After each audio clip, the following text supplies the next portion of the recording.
Hello, my name is Jeff Reist, and I'm a clinical assistant professor at the University of Iowa College of Pharmacy. In addition to my teaching responsibilities, I have clinical responsibilities in the Geriatric Assessment Clinic at the University of Iowa Hospitals and Clinics, and I work with a team of nurse practitioners and a physician in an innovative home care practice. I'm going to talk about the use and monitoring of antipsychotic medications to treat behavioral symptoms in people with dementia.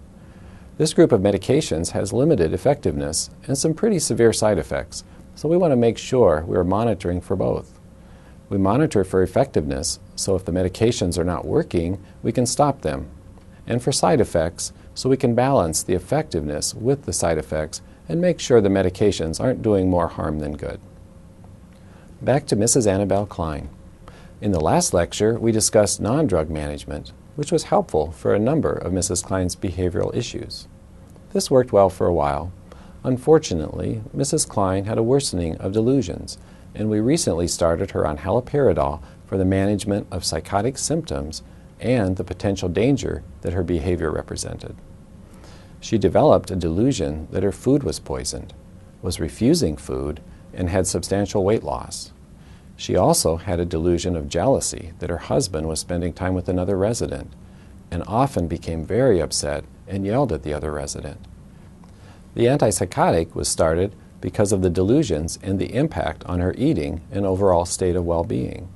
Yelling alone wouldn't have been enough reason to use an antipsychotic. In this section, we will discuss the reasons antipsychotics might be used and some things they shouldn't be used for. Then I'll discuss proper management and monitoring of patients receiving antipsychotics for the behavioral problems of dementia.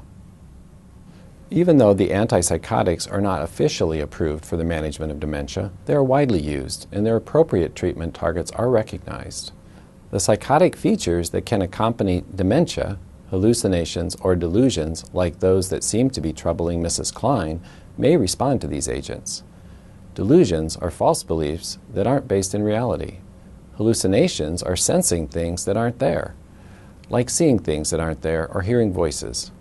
The presence of these symptoms alone should not be sufficient for the use of antipsychotics. In order to justify the use of antipsychotics in these patients, the symptoms need to be troublesome to the patient, causing him or her distress. Other treatment targets may be recognized as appropriate for the use of these agents and include aggressive behavior that may pose a danger to the patient or others. Other treatment targets are less well defined, and the use of antipsychotics is directed at relieving distress of the patient or reducing threats to others. They should be used only when the patient is experiencing inconsolable or persistent distress, has experienced a significant decline in their ability to function, or if their behavior creates a substantial barrier to their receiving appropriate care. These are rather high standards that act to protect the patient from ineffective or unnecessary use of antipsychotics. Remember that we want to only use these agents when we absolutely have to, due to their limited effectiveness in this population and the fact that there are significant side effects, including increased mortality in patients with dementia treated with antipsychotics. There is no evidence that antipsychotic medications are useful for any of these behaviors, and their use for these behaviors is inappropriate. As you review the list, you can see that some of these are quite common and can complicate the care of the patient. However, they do not respond to antipsychotics, and they should not be used. If any of these behaviors pose a problem, they should be addressed with non-drug means where appropriate, monitored closely, and documented accurately. The Antipsychotic Guide for Care Providers lists these appropriate and inappropriate treatment targets according to CMS guidelines. As mentioned in the introduction to this section, our approach to a patient recently started on an antipsychotic medication must include monitoring for effectiveness and side effects. It is crucial to clearly document those symptoms and behaviors which may justify the cautious use of antipsychotic drugs in patients with dementia. These symptoms and behaviors represent our treatment targets and must continually be monitored to determine whether or not the drug is helping to reduce or eliminate them. Keep in mind, for a patient with dementia, the behaviors may change over time, with or without drug treatment. When an antipsychotic is initiated, it is unreasonable to expect an immediate reduction in target behaviors. If an immediate effect is seen, the adverse effect of sedation or sleepiness may be responsible. This should not be confused with effectiveness. Remember, for true effectiveness of an antipsychotic to be evaluated, be patient and continually monitor the identified target behaviors. Don't be in a hurry to see a response and ask for an increased dose too quickly, as it may take several days to a week or more to see the full effect of the medication. A realistic goal for therapy is not, in fact, elimination of symptoms. The decision must be made on an ongoing basis whether the amount of benefit received justifies the real or potential side effects. Accurate quantitative and qualitative descriptions of our targets will allow us to make those assessments. This should be documented on a daily or shift basis depending upon the setting, and there are a variety of commercially available forms to do this.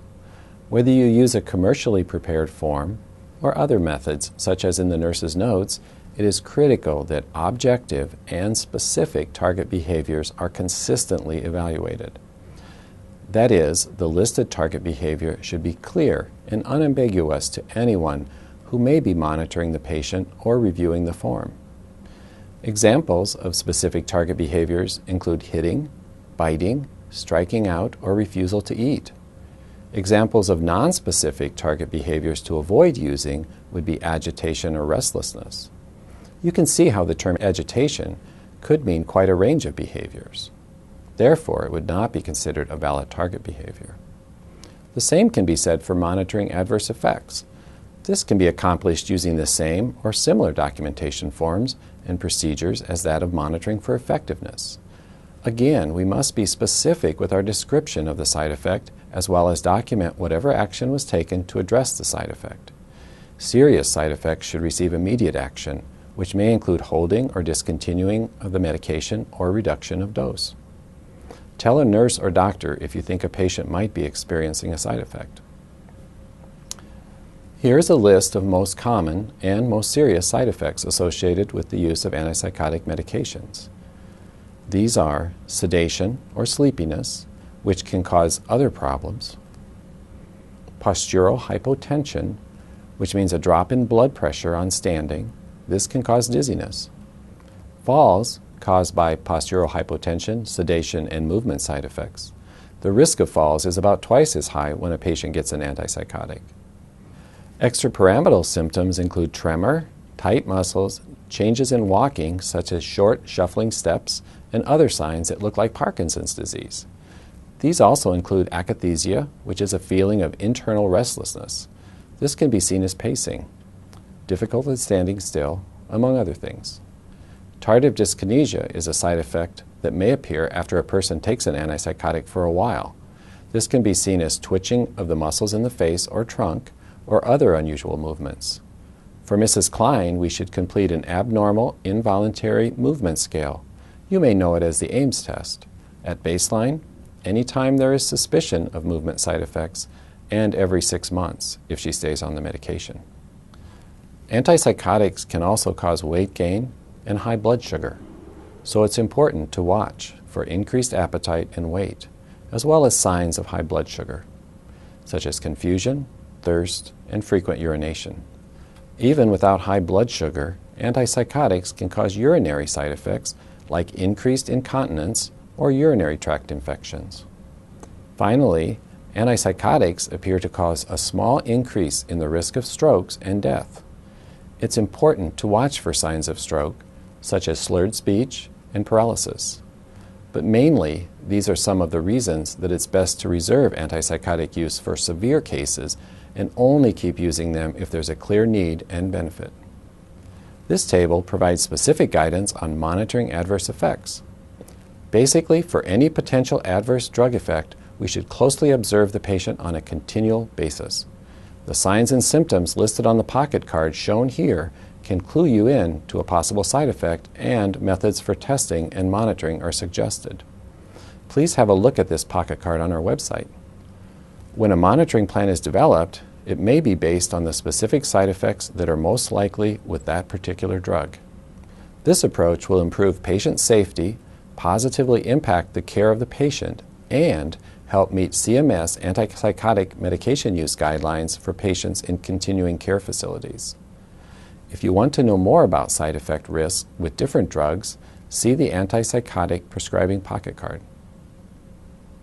Mrs. Klein was started on haloperidol 0.25 milligram daily for delusional thinking that had created behaviors that were potentially harmful to her and others. She has been on the drug for approximately 3 weeks. After several days on the medication, her behaviors modestly improved and she began to accept her food in the dining area. She still questions the whereabouts of her husband, but there's been an improvement in her belligerent attitude toward another resident who she had accused of fooling around with her husband. The dose has remained unchanged. Unfortunately, Mrs. Klein has been increasingly demonstrating some of the extrapyramidal symptoms associated with the use of haloperidol. She started to drool, and her gait or walking has become stiff and unsteady. She does not complain of or exhibit signs of akathisia or restlessness. She has otherwise tolerated the drug well, without undue sedation or changes in blood pressure. Given this information, how do you think Mrs. Klein's medication would be managed? When adverse effects are complicating the use of an antipsychotic, these are some of our options. The first consideration should be to look at the effectiveness of the treatment. If the treatment has been largely ineffective at controlling target behaviors, then a case could be made to discontinue the antipsychotic and not restart another. Even if the patient seems to be responding to the medication, a trial off the drug can help determine whether the drug was actually the cause of the improvement and eliminate most adverse effects. Dosage reduction is another straightforward and simple approach to the problem of adverse effects. Adverse effects are almost always dose-related and may very well be managed by using smaller doses. Even in patients who are responding to the drug and not experiencing unwelcome effects, it is useful to reduce the dose to determine if the drug is still necessary and manage the patient on the lowest possible dose that works. Another approach to managing adverse effects is to change drugs. The side effect profiles of the various antipsychotics can be different, and these differences can be used if a decision is made to change medications. So, what to do? Since Mrs. Klein responded nicely to the low dose of haloperidol in regards to her identified target behaviors, she's eating better and less delusional and belligerent, a case could be made to continue an antipsychotic. It would be difficult to reduce the dose of haloperidol further than the 0.25 milligram we used, so a change to another agent less likely to cause movement side effects would be reasonable. Since all of the remaining choices are reported to be less likely than haloperidol to result in movement disorders, we could choose any. In reality, we would also want to consider other potential side effects as well as cost. Of the remaining choices, risperidone is the only agent currently available as a generic in the United States and therefore would be the most cost-effective choice. It would also offer us the advantage of lower reported incidence of movement disorders compared with haloperidol. While quetiapine is reported to be the least likely to cause movement disorders, it is not without issues. Quetiapine is only available as a brand name agent, making it more expensive. It is also most likely to cause sedation. After a discussion with the rest of Mrs. Klein's healthcare team, a decision was made to discontinue the haloperidol and initiate risperidone 0.25 milligram once daily with continued monitoring. So if the risperidone is effective and Mrs. Klein is not bothered by side effects, what then? As mentioned, we should continue to monitor for both effectiveness and side effects and attempt occasional dose reductions or, in this case, discontinuation due to the low dose used. The limited effectiveness and heavy adverse burden of antipsychotics in this population often make the choice to discontinue the drug an easy one. Therefore, an attempt should occur as soon as reasonable and may be attempted within 1 to 2 months of initiation of therapy. In nursing facilities, CMS guidelines require that periodic dose reductions are tried or that a clear reason is documented for not trying to lower the dose. While the standard in this situation is often 6 months, an attempt prior to 6 months would always be reasonable and within the guidelines of good clinical practice. Remember, unless there is clear evidence of the effectiveness of the drug, it should be discontinued, as the potential risk of these drugs often outweigh potential benefits. If effectiveness is questionable, a decision to discontinue the antipsychotic is perfectly reasonable. Many patients do not experience exacerbation of agitation or psychosis when the medication is withdrawn, and this can be managed with non-drug approaches. It is important to remember to continue monitoring for target behaviors during the period of dose reduction or discontinuation. This monitoring will be helpful in determining if a resumption of the antipsychotic is needed. I want to thank you for participating in our educational program on management of problem behaviors and psychosis in dementia. Our team hopes that our information and clinical tools can help you provide the best possible care for people with dementia. Please browse the website for more resources and information and let us know what you thought. Take care.